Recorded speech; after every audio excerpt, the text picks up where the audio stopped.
Amis, reprenez courage, déjà l'aube nuit. Ô joyeuse espérance, voici la délivrance. Nous connaissons la puissance de notre grand libérateur. Et nous vous disons confiance, venez donner-lui votre cœur. Que de larmes, que de chute, dans la sombre nuit. Voici la fin de vos luttes, déjà l'aube nuit. Ô joyeuse espérance, voici la délivrance. Nous connaissons la puissance de notre grand libérateur.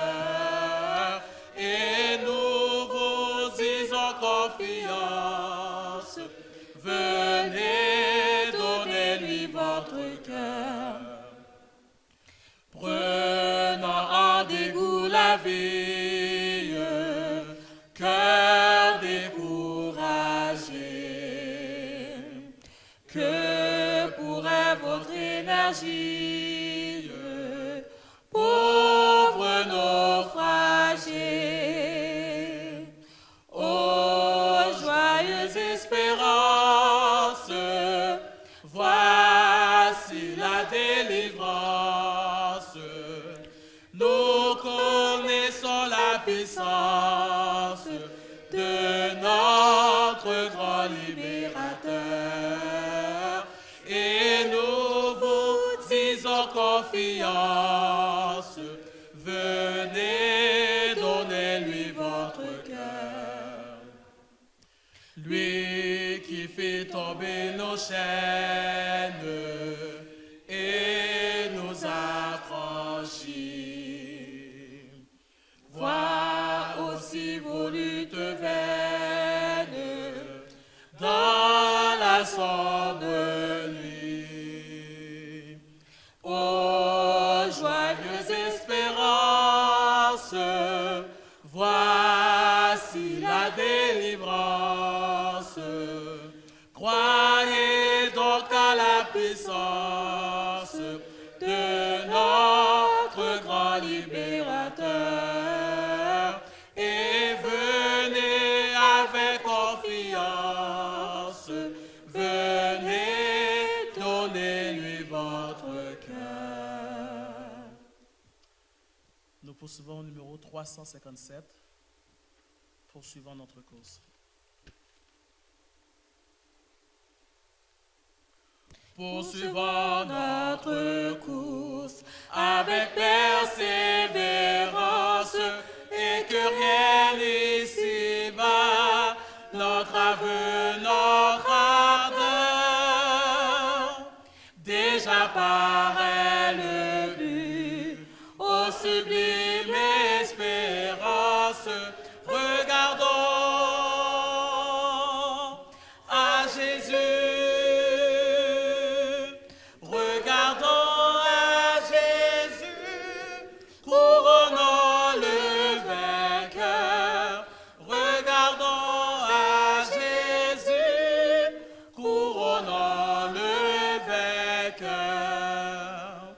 Si la route parfois est ardue et sévère, supportons vaillamment fatigue et douleur.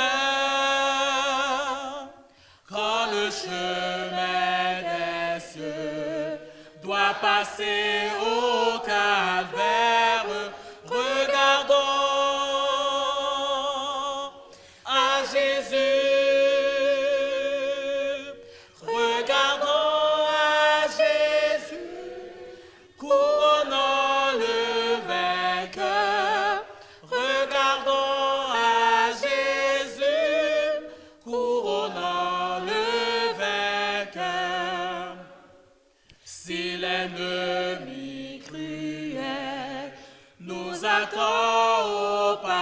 passage, s'il cache sous nos pas des pièges destructeurs, s'il trouble notre foi, ne perdons pas courage, regardons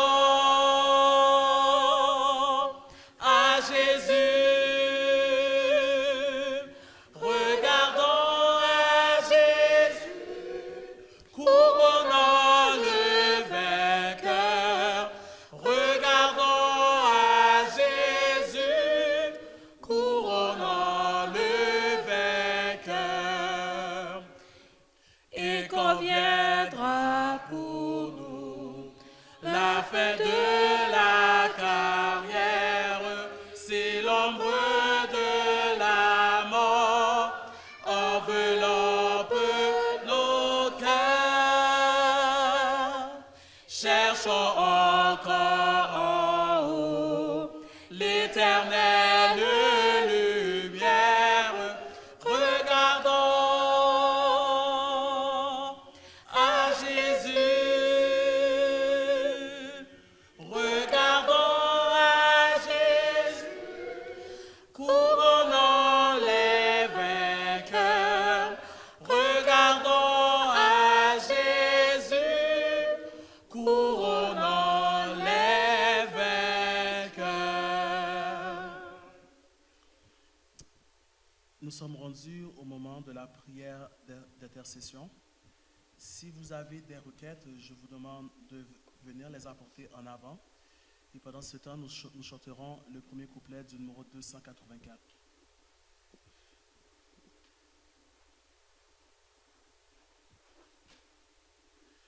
Seigneur, attire mon cœur à toi, je te désire tout près de moi. Ma délivrance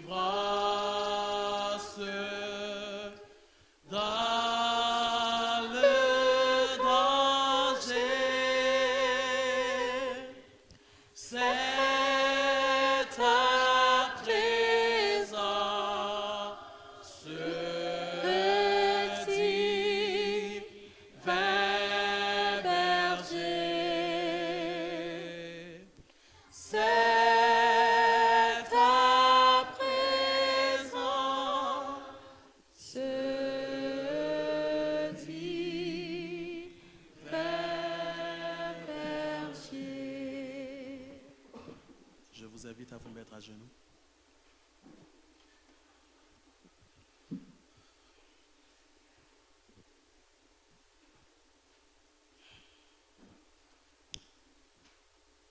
C'est ta présence, ô divin berger. Comment ne pas te remercier, Seigneur, pour tes bienfaits? À chaque jour, tu guides nos pas, tu nous protèges, tu nous gardes en sécurité. Sans doute, il y a plusieurs personnes durant cette semaine qui sont passées de la vie au trépas. Pour eux, c'en est fini. Il n'y a plus d'opportunité pour eux. Leur sort est joué. Nous, tu nous donnes cette opportunité d'être en vie. Et pour cela, nous te disons merci et nous te louons. Père éternel, sur cette terre, il y a beaucoup de problèmes. Tes enfants sont venus apporter dans cette boîte des requêtes. La boîte que je tiens présentement n'est pas une boîte magique. Ceci est un acte de foi. Nous te demandons, Seigneur, fais que ces 10 jours puissent être un renouvellement, Seigneur, dans ton amour, dans ta parole, dans la foi. Fais que nous puissions grandir. Fais que nous puissions faire une merveilleuse expérience avec toi. Fais que nous puissions avoir un témoignage à raconter à nos proches, à notre famille, à nos collègues de travail. Fais que nous puissions avoir cette opportunité de les dire comment nous servons un Dieu grand, un Dieu tout-puissant et un Dieu qui nous a délivrés. Que ce soit pour la maladie, que ce soit pour des enfants qui ne sont plus à l'église, que ce soit pour un mari ou une femme qui ne veut plus jouir des liens sacrés du mariage, nous te demandons, Seigneur, d'exaucer ces requêtes. Nous ne sommes pas bons, nous ne sommes pas dignes de recevoir toutes tes bénédictions. Mais Seigneur, une chance que tu as eue, cette bonté d'envoyer ton Fils mourir pour nos péchés, pour nos iniquités. En ton Fils, nous avons cette opportunité d'être rachetés à grand prix. Nous venons devant toi avec des cœurs sincères et qui demandent pardon pour toute faute, pour toute iniquité. Prends soin de ton Église, guéris et donne toutes les bénédictions possibles aux membres de ton Église. C'est en ces mots que je te prie. Amen.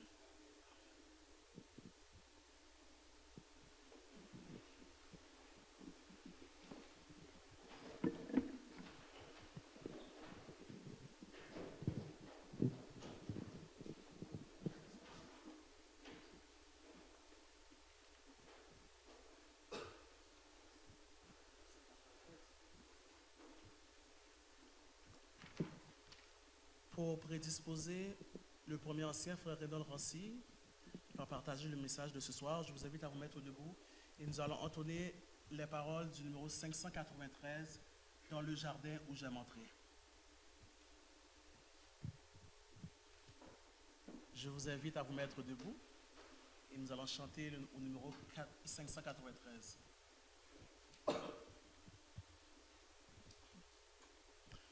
Dans le jardin où j'aime entrer, à l'heure douce de l'aurore, je me rends seul pour rencontrer celui que mon âme adore. Il marche avec moi, mon sauveur, mon roi. Il me dit que je suis à lui. Il est mon soutien, il est tout mon bien, mon salut, mon divin appui. Il parlait dans mon cœur, sa voix fait naître une joie infinie. Les oiseaux même au fond des bois suspendent leur mélodie.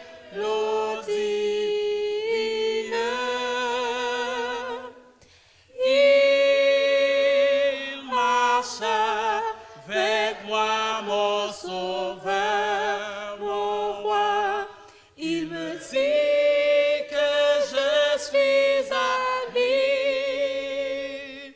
Il est mon soutien, il est tout mon bien, mon salut, mon divin appui. Dans les parterres du jardin, les fleurs humides de rosée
salut, mon divin appui.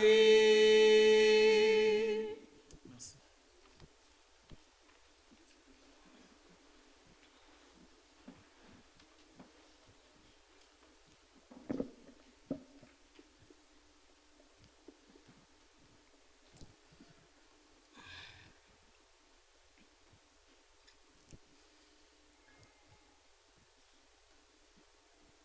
Frères et sœurs, chers amis, bonsoir et bon sabbat. Nous sommes arrivés au jour 3 des 10 jours de prière.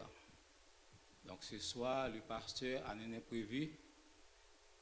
Elle n'est pas avec nous ce soir, mais elle va être là demain matin et les autres soirs pour continuer les 10 jours de prière. Mais le dévolu est tombé sur moi ce soir pour partager avec vous la parole de Dieu. Maintenant, comme d'habitude, nous allons mettre le vêtement du grand prêtre sur l'écran. Est-ce qu'on peut le mettre pour nous sur l'écran, le vêtement du grand prêtre qu'on a expliqué depuis mardi soir, mercredi soir dit.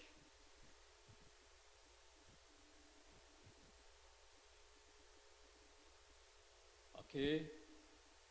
Je n'aurai pas le temps de tout expliquer. Chaque item, parce que le temps va te faire défaut. Mais de toute façon, je vais dire quelques mots là-dessus pour arriver à un point spécial dans ce que porte le grand prêtre. Comme d'habitude, depuis mercredi et mardi soir, nous avons vu que Dieu a tout fait. Il a tout mis en ordre pour nous. Donc, le grand prêtre, il portait un pectoral, un éphod bleu, une robe, une tunique brodée, une siare et une ceinture. C'est ce que Dieu a ordonné au grand prêtre de porter pour le service du sanctuaire. Par contre, ça fait 6 parties, mais il y en avait d'autres. Dans la robe, il y avait 2 épaulettes. Vous pouvez voir 2 épaulettes qui viendront par ces 2 extrémités, et c'est ainsi qu'il sera joint. Et le grand prêtre portait aussi une ceinture. Vous avez vu la ceinture. Hein? Et la ceinture sera du même travail que l'éphod est fixé sur lui. Et elle sera d'or, de fil bleu, pourpre et cramoisi de fin lin. Et il y avait 2 pierres d'onyx qu'il portait à travers les épaulettes. Et avec ces épaulettes, mettons, on gravera le nom des fils d'Israël. Mais ce que je veux voir, ce qui m'intéresse ce soir, pour les sujets du soir, nous avons vu que le grand prêtre, lui, il ne portait pas de chaussures. Il avait les pieds nus. Pourquoi avait-il les pieds nus? Donc c'est l'étude de la méditation de ce soir, les pieds nus. Maintenant, comme vous savez tous, Moïse faisait paître le troupeau de Jéthro. Tandis qu'il était dans le désert et vint à la montagne, dont l'ange de l'Éternel lui apparut dans une flamme de feu au milieu d'un buisson. Et Moïse regarda, et voici le buisson était tout en feu et le buisson ne se consumait point. Et dans chose étonnante, Moïse ne comprenait pas. Et c'est comme si, maintenant, il y a un arbre, il y a du feu là-dedans, et pourtant, il n'est pas brûlé. Ça a beaucoup étonné Moïse. Et Moïse se détournait pour voir pourquoi maintenant l'arbre ne se consumait pas. À ce moment-là, l'Éternel vit qu'il se détournait pour voir. Et Dieu l'appela du milieu du buisson et dit, Moïse, Moïse. Et il répondit, me voici Seigneur. Dieu dit, comme le texte que nous avons lu ce soir, n'approche pas d'ici, ôte tes souliers de tes pieds, car le lieu sur lequel tu te tiens est une terre sainte. Ôte tes souliers. Vous savez que ôte tes sandales de tes pieds, car le lieu que tu tiens est une terre sacrée. Dieu avait averti à Moïse de ne pas s'approcher avec irrévérence. Donc cela signifie ôter les chaussures symbolisait l'attitude respectueuse nécessaire au vrai culte. Donc, c'est la révérence. Maintenant, comme ce qu'on constate de nos jours, c'est que nous, révérence a diminué dans l'église adventiste jour après jour. Maintenant, j'aime bien la lecture que notre bien-aimé frère Alex nous a fait. C'est complètement approprié avec le message de ce soir. Donc, il y a une façon de se présenter devant Dieu. Quand nous présentons à Dieu un culte d'adoration, on ne peut pas présenter devant Dieu n'importe comment. Car un profond sentiment de révérence doit caractériser tous ceux qui entrent en la présence du Très-Haut. Et il y a un texte que je vais vous lire, je demande à la technique de me vouloir l'afficher pour nous. Donc, le texte que nous trouvons dans le Patriarche et Prophète à la page 228. Ok, merci. Au nom de Jésus, nous pouvons nous approcher du Seigneur avec assurance, mais sans hardiesse présomptueuse, et non comme si nous étions à son niveau. Il y a des gens qui parlent au Dieu grand, saint et redoutable, qui habite une lumière inaccessible, comme s'il s'adressait à un égal ou même à un inférieur. D'autres se comportent dans sa maison comme ils n'oseraient pas le faire dans la salle d'audience d'un prince terrestre. Et tous ceux qui sont véritablement conscients de la présence de Dieu s'approchent de lui avec une sainte révérence en se prosternant humblement devant lui. Ça se trouve dans Patriarche et Prophète, page 228. Parfois, nous sommes tellement habitués avec Dieu. Nous faisons salir de nous dans le temple de l'Éternel. Maintenant, c'est vrai, on dit que l'Éternel est mon Père, c'est vrai. L'Éternel est mon mari, c'est vrai. Mais il y a une façon de se présenter devant Dieu. Nous devons présenter devant Dieu dans la révérence. Parfois, nous présentons devant l'église, dans l'église, n'importe comment. Tandis que le service que nous fait, nous parle, les gens de nous, nous l'adoration, nous fait, nous le téléphone, c'est la grande mode. Nous faisons tout ça dépend de nous, nous oublions si nous devons un grand Dieu. Et pourtant, nous ne pas présenter devant n'importe quel humain mortel, de n'importe quelle façon. Maintenant, m'habituer dans des films, dans les jugements de la cour, Samuel en cour. Et une fois, je t'ai présenté devant la cour, parce que tu es bon, mon ticket, je t'ai contesté le ticket. Donc, il faut voir que tout le monde chita paisiblement. Et quand le juge l'a entré, tout le monde mettait debout. Et il y a un silence complet dans la salle. On ne peut pas parler. Et si vous parlez, et si le juge a prononcé une sentence contre vous, c'est la police qui vient pour vous. Donc, c'est silence complet. Et nous connaissons comment pour nous comporter nous lorsque nous sommes dans cette situation. Et devant l'Église et devant l'Éternel, nous n'avons pas d'attitude ça. Pourquoi? Et bon Dieu demande attitude ça, révérence lorsqu'on a servi. Donc, frères et sœurs, chers amis, Dieu veut que pour nous servir avec révérence, avec respect, par n'importe quelle façon. D'ailleurs, un exemple tiré de la Bible, quand nous lisons Ésaïe chapitre 6. Ésaïe chapitre 6, nous avons vu que les chérubins, des anges qui n'ont jamais péché, comment présenter devant l'Éternel. Si nous lisons dans Ésaïe chapitre 6, à partir du verset 2, dit, des séraphins se tenaient au-dessus de lui, il avait chacun 6 ailes, 2 dont il se couvrait la face, 2 dont il se couvrait les pieds, et 2 dont il se servait pour voler. Il criait l'un à l'autre et disait, Saint, Saint, Saint est l'Éternel des armées. Toute la terre est pleine de sa gloire. Les anges qui n'ont jamais péché, étant adorent Dieu avec respect et révérence. Et nous autres. Et un autre exemple, si je tourne dans Apocalypse chapitre 4, Apocalypse chapitre 4, verset 6, si j'ai bonne mémoire.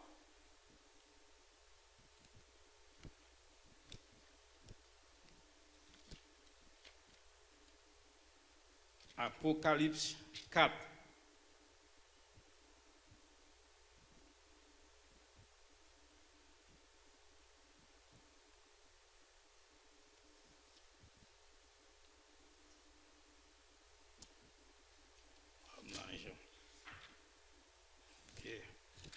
Apocalypse 4, verset 6.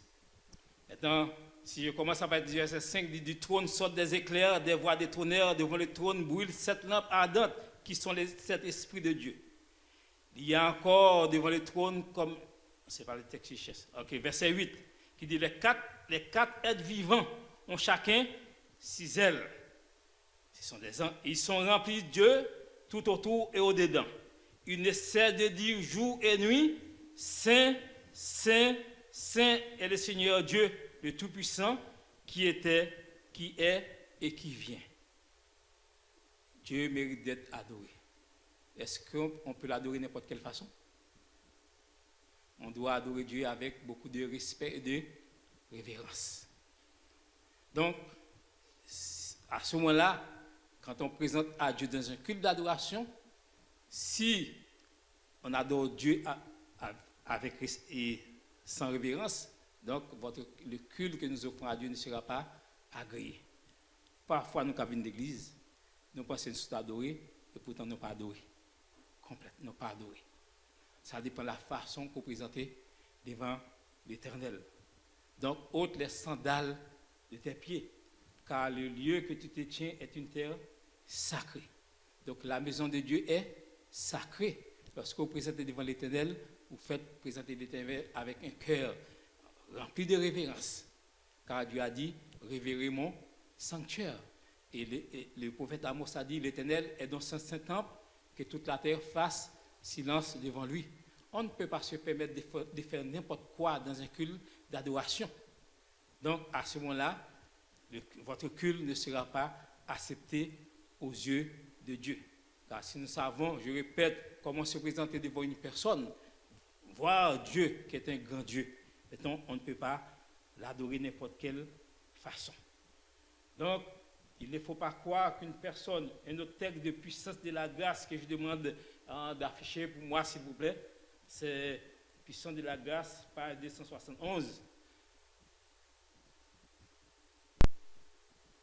Donc, il ne faut pas croire qu'une personne réellement humble soit arrêtée dans son développement normal, que ses aspirations ne soient pas élevées, que sa vie soit entachée et qu'elle évite toutes les responsabilités de la crainte de ne pas s'en acquitter convenablement. Non, une réelle humilité s'acquitte des charges qui lui incombent en comptant sur le secours de Dieu. La puissance de la grâce, page 277. Donc, mais la grâce qu'il accorde est supérieure, puisqu'elle dit, Dieu résiste aux orgueilleux, mais il accorde sa grâce aux humbles, selon Jacques 4, verset 6. Donc, Dieu travaille parfois avec qui il veut. Il choisit les instruments les plus humbles pour faire des grandes choses, car c'est dans l'humaine faiblesse qu'il faut éclater sa puissance souveraine. D'après notre manière de voir, nous estimons que telle ou telle chose est petite ou grande, mais Dieu juge tout autrement que nous. Ne pensons pas que ce qui est grand à nos yeux soit obligatoirement grand aux siens, et que ce qui est petit à nos yeux soit petit aussi aux yeux de Dieu. Donc, se vanter de ses mérites personnels est un acte déplacé. Parfois, nous sommes tellement remplis, nous avons la tête enflée. Nous avons tellement de connaissances. Donc, à ce moment-là, nous pensons que nous sommes supérieurs aux autres. Et pourtant, Dieu n'agit pas ainsi. Donc, le texte nous dit, il n'y a pas de religion dans la glorification du moi. Car celui qui s'exalte lui-même ne trouvera privé de la grâce sans laquelle ses œuvres de la cause du Christ seront vaines. Donc, celui qui se laisse aller à l'orgueil ou à la richesse des honneurs n'accomplira n'accomplira qu'un travail défectueux. Donc, Dieu aime des serviteurs humbles. C'est lui qui nous a créés. Il nous a créés pour sa gloire et son honneur. Si nous avons des connaissances, c'est Dieu qui nous a donné des connaissances. Nous ne pas supposer, à cause de connaissances, bon Dieu, nous, à cause de richesses que le banon, nous pensons nous supérieurs aux autres. Nous pensons nous qu'à mépriser les autres. Donc, Dieu ne veut pas cela ainsi. Dans un autre texte que je vais vous lire dans Puissance de la grâce, par 271, que je demande de l'afficher aussi, en celui qui est réellement chrétien, dans sa vie privée, dans ses luttes quotidiennes contre le moi, et qui en témoigne par la sincérité et la noblesse de ses pensées, par sa douceur sous la menace, par sa fidélité de les petites choses, par sa foi et sa piété. C'est lui qui, dans sa vie de famille, représente le caractère du Christ. C'est lui-là peut-être plus précieux aux yeux de Dieu que le missionnaire ou le martyr dont le nom est porté sur les ailes de la renommée, puissant de la grâce, par 271. Nous affichons le texte tout de suite. Humiliez-vous donc, frères et sœurs, sous la puissante main de Dieu, afin qu'il vous élève au temps convenable. Les cieux s'unissent avec ceux qui viennent à Christ pour la vie éternelle, qui se soumettent à lui et qui ont tout abandonné à Dieu. Et Dieu demande à ses serviteurs de se tenir sous la bannière tachée du sang du prince Emmanuel, s'efforçant en son pouvoir de garder les principes de la vérité, purs et non corrompus, qui ne s'éloigne jamais du chemin de renoncement et d'humilité que tout vrai chrétien doit parcourir. En coopérant ainsi avec Dieu, Christ apparaîtra dans l'espérance de la gloire. Vertu de son humilité, il trouve la plus grande joie à accomplir son service. Donc les ambitions terrestres cèdent à la place à un désir de servir le Maître. Donc nous devons nous approcher de Dieu avec humilité. Comme nous avons dit, Jacques dit que Dieu fait grâce aux humbles, mais il résiste aux orgueilleux. Il y a toutes sortes d'orgueil. Et plusieurs choses capables de rendre nous orgueilleux. Et nous devons réfléchir là-dessus. Donc, en méprisant les autres, nous méprisons Dieu. Et c'est pourquoi Dieu a dit que nous devons ôter les sandales de nos pieds. Nous devons lui présenter devant lui avec respect et révérence et avec beaucoup d'humilité. Car Dieu est grand. C'est lui qui nous a fait. Nous sommes son peuple et le troupeau de son pâturage. Nous devons présenter devant lui avec beaucoup de respect et avec humilité. Dans un culte d'adoration, quand nous venons adorer Dieu, nous devons savoir c'est quoi l'adoration. Comme nous avons étudié dans la leçon de l'école du sabbat, l'adoration c'est plus que venir à l'église le sabbat matin. C'est plus de donner la dîme, mais l'adoration c'est d'offrir tout notre être tout entier à Dieu. Savoir que Dieu est grand. Comme les anges l'adorent. Et nous, en tant que pécheurs, nous devons nous humilier chaque jour devant Dieu pour pouvoir lui offrir une adoration parfaite. Donc nous devons nous rapprocher de Dieu et identifier s'il n'y a pas de jalousie et de malhonnêteté qui nous éloigne du Sauveur. L'égoïsme et l'autosuffisance ferment la porte de notre cœur à Jésus en disant « Je ne veux pas de ta voix, je garde la mienne ». Humilions-nous devant Dieu, frères et sœurs, et Dieu nous élèvera.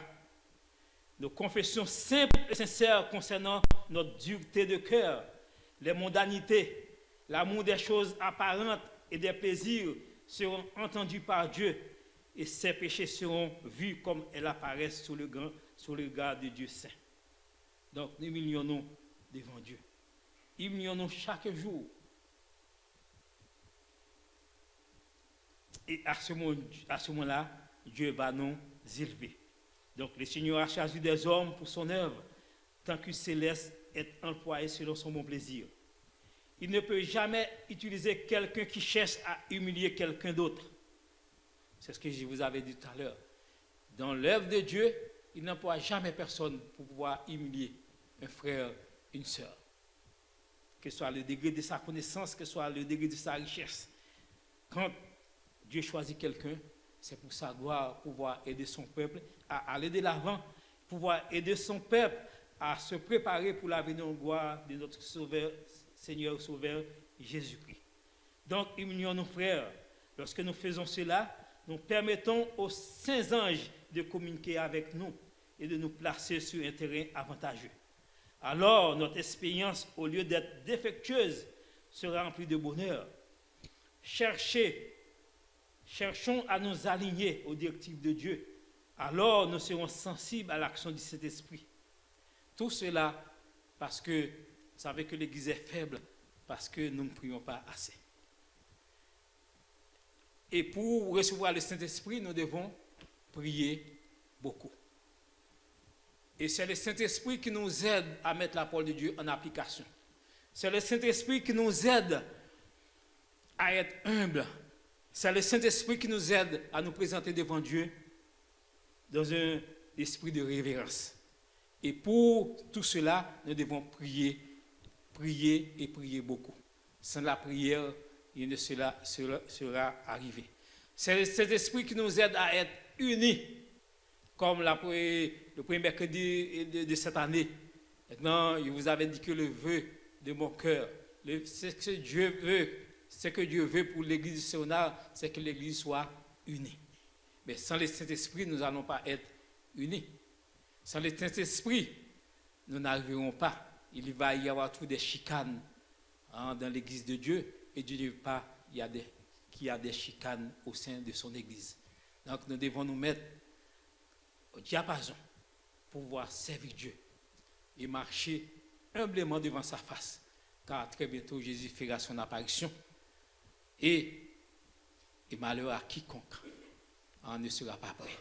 Dieu veut que tout le monde soit sauvé, mais pour être dans son royaume, nous devons mettre en pratique sa parole. Nous devons marcher dans la communion, non seulement avec Dieu, mais avec nos semblables, avec nos frères et sœurs. Par la foi, marchons de même pas, et Dieu ne manquera pas de nous bénir. Donc les pieds nus, Dieu nous demande d'enlever des sandales, l'orgueil, l'hypocrisie, tout ce qui est en nous, tout ce qui nous empêche de le servir. Et Dieu nous aime tellement, il veut nous sauver, c'est pourquoi il est patient avec nous.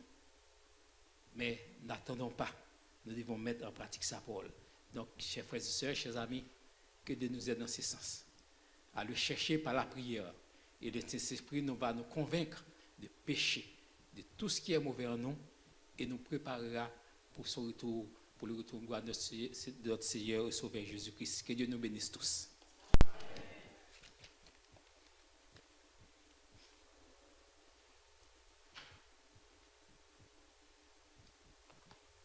Béni soit l'Éternel pour le message de ce soir. Et en réponse à son message, je vous invite à vous mettre debout. Nous allons chanter au numéro 496, « J'entends ta douce voix » sous la direction des chants.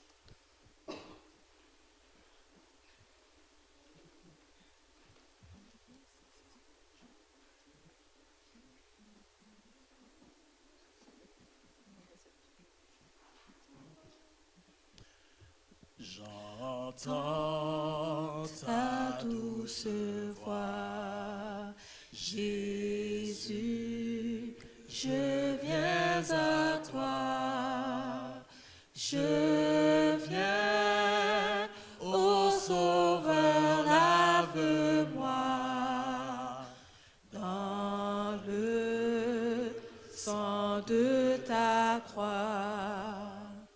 Jésus, roi des rois, qui mourut pour moi. Je veux mourir avec toi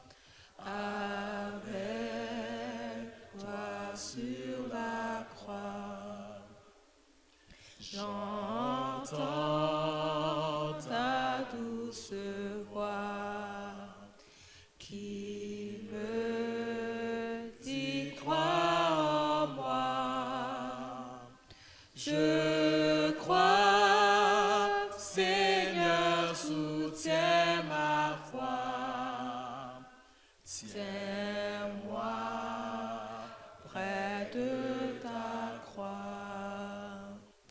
Jésus, roi des rois, qui mourut pour moi. Je veux mourir avec toi,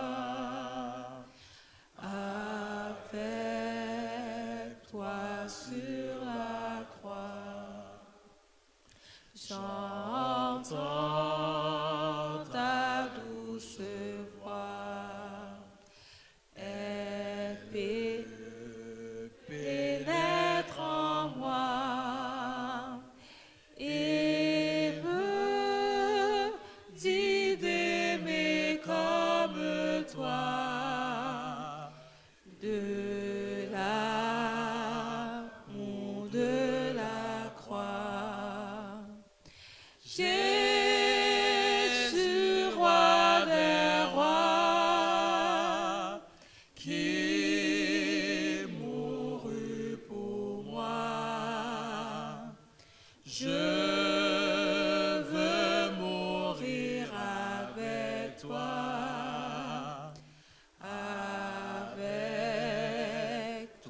sur la croix.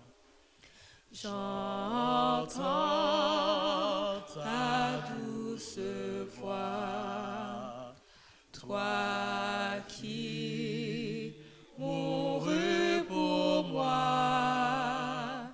Seigneur, que je m'unisse à toi dans ta mort par la foi. Jésus, roi des rois, qui mourut pour moi. Je veux mourir avec toi,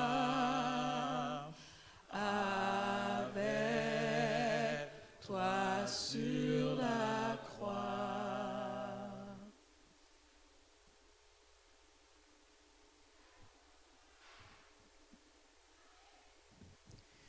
Nous avons entendu de nos oreilles attentives les paroles que tu nous as adressées en ce soir. Puisses-tu, Seigneur, nous aider à laisser en dehors de l'Église toutes les difficultés, les péripéties, ce que nous avons vécu, et pour pouvoir, Seigneur Dieu, entrer avec beaucoup de révérence à ton Église à chaque fois que nous venons dans ta maison. Aide-nous, Seigneur Dieu, à laisser les bavardages, c'est les sujets de réflexion que nous avions eus en dehors de l'Église. Et quand nous nous présentons à toi, nous puissions, Seigneur Dieu, t'adorer en esprit et en vérité, comme tu nous le dictes en ce soir. En 2 reprises, Seigneur Dieu, tu nous apprends en ce soir à vivre avec révérence quand nous nous présentons dans ta maison. Et en ce soir, nous te demandons de nous envoyer avec ta paix, ta grâce, ton amour, ta patience. Au nom de Jésus, nous t'en supplions. Amen.